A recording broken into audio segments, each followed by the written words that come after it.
Everybody, MLive's Nick Baumgardner here alongside Brendan Quinn at Chrysler Center, Michigan with a lopsided 80-33 win over Delaware State. This was never really a game at all. It was more of a, I guess, chance for some guys to develop some new roles and some new situations and kind of, what do we see out there? It's essentially an exhibition, and I think you treat it as such. Work on things that need to be worked on, ball movement, defense, things like that. The question that comes into it is, what do you really get out of games like this, let alone 4 in a row, which Michigan now has with Northern Kentucky and Youngstown State and Bryant being the next 3 opponents. Delaware State's pretty bad. That's a bad team. That's 0-8 now, 0-9. But you look at what was able to be accomplished. So John Beilein changes the starting lineup today. Puts Duncan Robinson in. I would expect this to be the lineup for the next 4 games so that you have an established starting rotation going into Big Ten play. This is the first step toward that. Yeah. And then reestablishing some roles off the bench. So now Aubrey Dawkins comes off the bench, and he was going to be part of that first wave with Moritz Wagner and so on and so forth. Wagner. I'll get it eventually. So yeah, those are things. In terms of fixing what were a lot of very clear, stark flaws that were exposed in those early losses to SMU, UConn, and Xavier. This is the time. This is it. You get four good practices, right? In these games. Yeah, although Youngstown State isn't. Well, this was the worst. Sure. One of the worst college basketball teams I think I've seen in a long time. Yes. So, obviously the news yesterday we didn't get too much time to talk about it was Spike Albrecht's retirement from basketball. Beilein kind of touched on it a little bit today.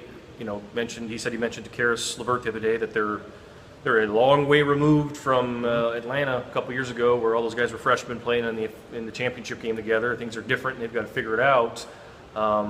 This seems like it's a kind of grow-up moment for this roster, and sort of for a guy like Karis LeVert. It is sort of maybe this is a defining moment for you, one way or the other. I think you will find out if he can be the guy who is the vocal leader. Everyone knows that he can take the ball and go shoot the shots that matter. The question is, can he get in guys' faces? Can he be the loudest voice in the huddle? Can he say, "This is my team, you guys follow me"? Gonna have to prove that.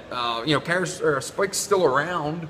He's kind of a quasi grad assistant, student coach, whatever you want to call it. But he's still on the bench. He's still in the locker room and all that thing. So they have his voice. But it's what you lose from him leadership-wise. I still think, and that's significant. Yeah. What you lose more is his ability to actually go in and run the offense. He's an outstanding point guard and a great passer. He knows this offense. So, does Karis, Muhammad Ali, Abdur-Rahman still is not playing like a true point guard in terms of producing scoring opportunities for others. He's playing better. He's making shots. Made 3 threes today. But they got to get assists. They need guys passing the ball. Zach Irvin's doing a much better job.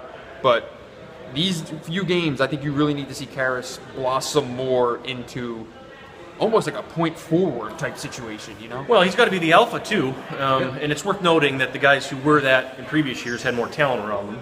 Trey Burke had 5 NBA players that he played with. Stauskas had Karis. Karis doesn't have any of that, so this is a unique challenge for him. That's the question now. We don't know how long Walton's going to be hurt, but at the same time, you're asking yourself, is this guy who will be in a first-round draft pick next season, is he able to put this team on his back and get them through some of these rough stretches? I guess we'll find out. You will find out. The other, you mentioned Walton again did not play. That's his 3rd straight game he has missed. And additionally, DJ Wilson missed today's game with what John Beilein called a sprained ankle, suffered in yesterday's practice, or 2 days ago. Sorry. I guess a sprained ankle. He was in a walking boot today, but Beilein said he'll be out of that shortly enough.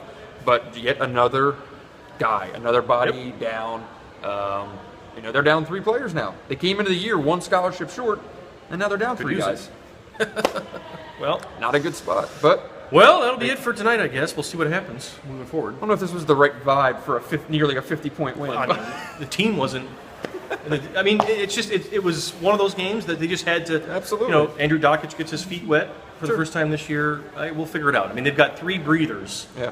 They've got 3 games to figure it out before they go play Purdue. Sure. And if we're standing here talking about a similar situation that we were maybe on Tuesday against SMU after that Purdue game, then I think we can say this season's going to be a rough road. But they've basically got 3 games to figure out. They got a month.